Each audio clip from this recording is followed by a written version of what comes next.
అందంగా కనిపించేందుకు నేడు మార్కెట్లో ఎన్నో క్రీమ్స్ వచ్చాయి. అయితే వీటి బదులు న్యాచురల్గా స్కిన్ మెరవాలి అంటే కస్తూరి పసుపు వాడాల్సిందే. దీన్ని ఎన్నో రోజులుగా వాడుతున్నారు.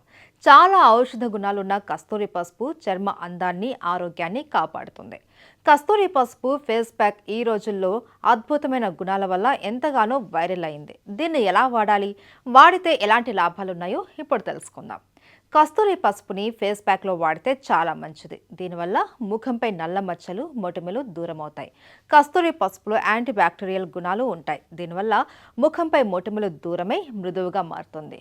కొంతమంది ఆడవారికి అన్వాంటెడ్ హెయిర్ ఎక్కువగా ఉంటుంది. వీటిని దూరం చేసేందుకు కస్తూరి పసుపు చాలా బాగా హెల్ప్ చేస్తుంది. ఇక కస్తూరి పసుపులో శనగపిండి, పాలు కలిపి ప్యాక్ల చేసి ముఖానికి అప్లై చేస్తే ఆరిన తర్వాత క్లీన్ చేసుకోవాలి. ఇలా కస్తూరి పసుపులో యాంటీ ఆక్సిడెంట్ గుణాలు ఉన్నాయి. ఇవి చర్మానికి హాని కలిగించే ఫ్రీ రాడికల్స్ని దూరం చేస్తాయి. ఇక ముఖం కూడా ఎంతో కాంతివంతంగా మెరిసిపోతూ ఉంటుంది. అలాంటి వారు కస్తూరి పసుపును వాడితే గ్లో పెరుగుతుంది. డార్క్ స్కిన్ ప్రాబ్లం దూరం అవుతుంది. కాబట్టి రెగ్యులర్గా వాడండి. దీన్ని వాడటం వల్ల పొల్యూషన్ వల్ల కలిగే స్కిన్ డ్యామేజ్ని కూడా దూరం చేసుకోవచ్చు. కస్తూరి పసుపులో కొద్దిగా పెరుగు కలిపి ముఖానికి అప్లై చేసి సున్నితంగా మసాజ్ చేస్తే ముఖంపై ఉన్న మృత కణాలు తొలగిపోయి బ్లాక్ హెడ్స్, వైట్ హెడ్స్ దూరం అవుతాయి.